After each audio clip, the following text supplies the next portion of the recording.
Hola gente, hoy vamos a ver los triángulos del cuello. Un saludo grande para mi amigo Mateo y sobre todo un abrazo gigante para el país México. Es el país que más me ve, muchísimas gracias por todo el apoyo que me brindan.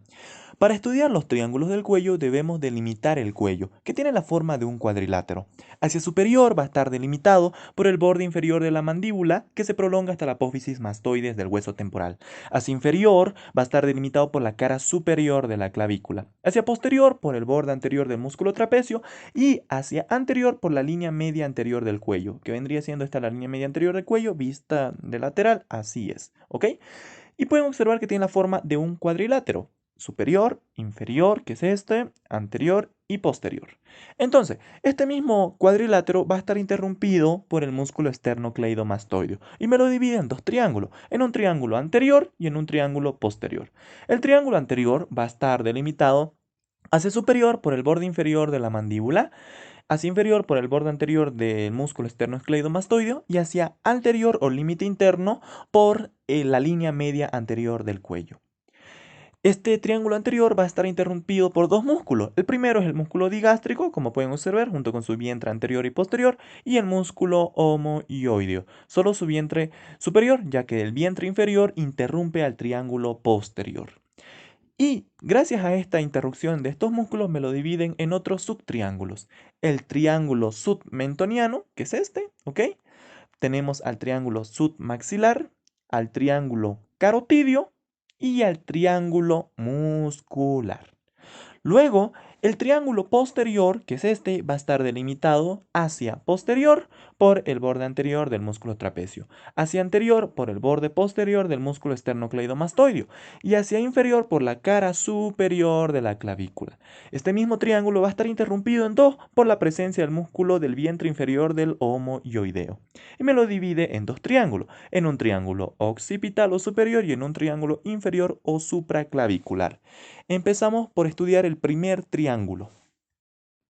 El triángulo submaxilar o digástrico está delimitado hacia superior por el borde inferior de la mandíbula, hacia inferior por el vientre anterior y posterior del músculo digástrico. De piso va a estar el músculo miloioideo y el músculo hiogloso. Contenido el nervio hipogloso, la vena lingual, la arteria y la vena facial en su porción cervical y por último la glándula submaxilar.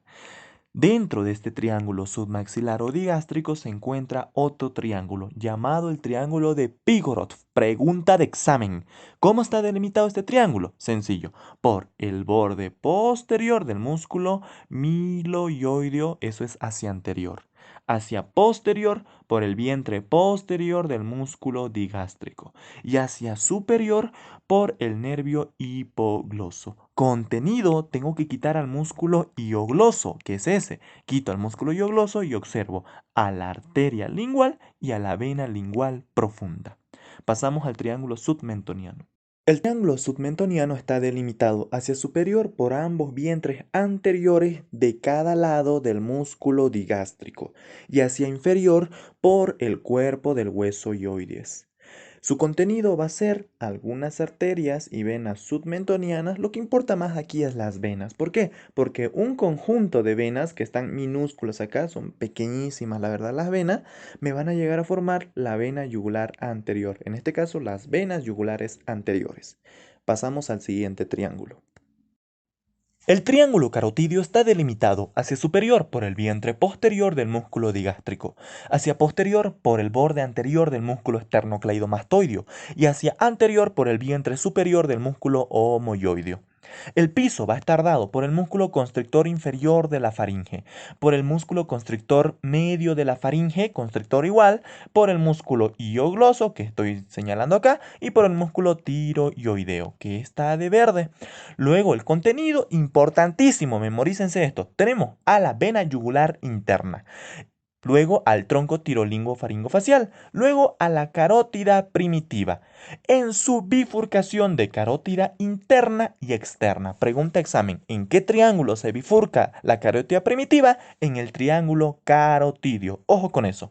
Luego, la carótida primitiva o común se divide en carótida externa e interna. Donde inicia la carótida interna y termina la carótida primitiva, encontramos un seno, denominado el seno carotidio, que es un acúmulo, un levantamiento, un acúmulo de vasos receptores que provienen del nervio principalmente glosofaringio. Muy importante este seno carotidio, pues regula los cambios de presión arterial. Cuando vos estás echado o de cúbito, tu cambio de presión arterial es muy diferente a cuando estás parado. Si vos te levantás bruscamente, el seno carotidio regula este cambio de presión y así va a evitar que nos desmayemos. Luego contiene al nervio vago, luego contiene al nervio hipogloso, que estoy señalando ahí. Luego contiene al nervio laringio superior, que estoy señalando ahí. Repito entonces el contenido. Viene siendo la vena yugular interna, luego tenemos al nervio vago, que está detrás de la vena yugular interna, luego tenemos al nervio hipogloso, luego tenemos al nervio laringio superior, que es este, a la carótida primitiva, con su bifurcación de interna y externa. Luego, dentro de este triángulo carotidio encontramos otro triángulo, denominado el triángulo de Beckler. Pregunta de examen, ¿cómo está delimitado y el contenido de este triángulo? Sencillo. Atrás, vamos a eliminar un ratito estos músculos. Entonces, atrás va a estar delimitado por el borde posterior del músculo hiogloso. Hacia arriba y adelante por el vientre posterior del músculo digástrico, que lo acabé de borrar, ahora se lo estoy señalando. Por el vientre posterior del músculo digástrico. Y hacia abajo por el borde superior del hueso hioides, del asta en sí del hueso hioides. El triángulo quedaría así, ahí y ahí. El contenido, muy importante, el contenido según la Target, pregunta de examen, es el nervio hipogloso, como pueden observar ahí, ¿ok? Nervio hipogloso y también algunas venas linguales superficiales, como ven acá. ¿Ok? Y esta viene siendo la arteria suprayoidea, rama de la arteria lingual. Ojo con eso, principalmente es el nervio hipogloso, pregunta de examen. Luego tenemos al triángulo de Pigorov. El triángulo de Pigorov está delimitado hacia posterior por la vena yugular interna, hacia inferior por el tronco tirolingo-faringofacial y hacia superior por el nervio hipogloso. Este espacio que ven acá triangular es el triángulo de Pigorov. Su contenido importantísimo, la arteria carótida externa. Aquí es donde se toma el pulso de la arteria carótida externa. Ojo con esto, pregunta examen. Y luego contiene pues básicamente a la raíz superior del asa cervical, que pareciera que saliera del nervio hipogloso, pero no, esta en realidad es un punto de sinapsis del nervio C1. Ya les expliqué cuando hablé de plexo cervical. Ojo con esto entonces, carótida externa y raíz superior del asa cervical. Pasamos a los siguientes triángulos. El triángulo muscular está delimitado hacia superior por el vientre superior del músculo omoioideo, hacia inferior por el tercio medio del borde anterior del músculo esternocleidomastoideo, y su límite interno o límite anterior también se conoce es la línea media anterior del cuello. Así sería el límite, pa, y pa. El suelo vendría siendo el músculo esternoioideo, lo elimino, luego tenemos al músculo esternotiroideo y por último tenemos al músculo tiroioideo, que está de color verde. El contenido sencillo, tenemos a la glándula tiroides, eliminamos esta, tenemos a la paratiroides, aquí está la superior, la más inferior estaría un poquito más abajo, se lo voy a señalar ahorita ya para que no se hagan bola. Ahí tenemos a la glándula paratiroides inferior y luego tenemos a la tráquea, luego al esófago. Pasamos al siguiente triángulo. Tenemos al triángulo de Sedilot. Gente, esto es pregunta de examen, así que no se olviden de este triángulo. El triángulo de Sedilot se va a encontrar entre los fascículos esternales y claviculares del músculo esternocleidomastoideo. Dicho de otra forma, va a estar delimitado por la cara superior de la clavícula, el fascículo esternal y clavicular del músculo esternocleidomastoideo. Así sería el triángulo. Ahora, ¿para qué sirve este triángulo? Es muy importante porque cuando yo quiero tomar el pulso a este nivel, yo presiono mi dedo índice y anular y voy a sentir a la arteria carótida primitiva. ¿ok? Aparte que el contenido, importantísimo, el contenido del triángulo de Sedilot, es el nervio frénico, como estoy señalando ahora mismo. Ese de color verde que ven ahí es el nervio frénico. Mucho ojo entonces con esto. ¿Cuál es el contenido del triángulo de Sedilot? El nervio frénico. ¿Qué puedo palpar? La arteria carótida primitiva. Pasamos al siguiente triángulo posterior ahora. Recordemos que el triángulo posterior estaba dividido en dos subtriángulos gracias al vientre inferior del músculo homoyoideo.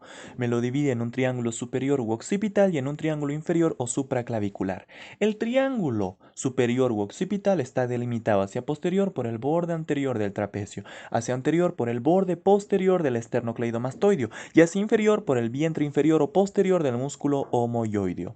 Su piso va a estar dado por el escaleno anterior, que es este, el escaleno medio, el escaleno posterior, el músculo angular del omóplato y tenemos al esplenio cervical. El contenido importantísimo, tenemos a la rama del nervio accesorio que se hace satélite en el músculo angular del omóplato para llegar a inervar al músculo trapecio. Sé que es complicado el nombre, pero bueno, así es, ¿ok? Te repito, tenemos al nervio accesorio que se hace satélite en el músculo angular del omóplato para llegar a inervar al músculo trapecio. Y por último tenemos al nervio dorsal de la escápula, contenido del triángulo occipital. El triángulo supraclavicular está delimitado hacia superior por el vientre inferior del músculo homoyoideo, hacia interior por el borde posterior del esternocleidomastoideo y hacia inferior por la cara superior de la clavícula. El contenido es la arteria subclavia, que es esta en su porción postescalénica, ¿ok? Y luego tenemos al nervio subclavio. Ojo con eso, gente. Luego tenemos otros triángulos que está entre el triángulo, mejor dicho, entre el escaleno anterior y el escaleno medio. ¿Qué contiene este? Sencillo, a los troncos del plexo braquial, ¿ok? Que es este. Luego tenemos a otros triángulos que se encuentran en el escaleno posterior y el escaleno medio. Vamos a eliminar, ¿ok? El escaleno medio para poder observar al famosísimo nervio respiratorio externo de Charles Bell, también llamado nervio torácico largo o nervio serrato mayor, que se encuentra en el escaleno medio y el posterior, el nervio respiratorio externo de Charles Bell. Y el nervio respiratorio interno de Charles Bell es también llamado nervio frénico, que recuerden que se encuentra en el triángulo de Sedilot. Gente, un saludo y espero que les haya gustado. Hasta luego.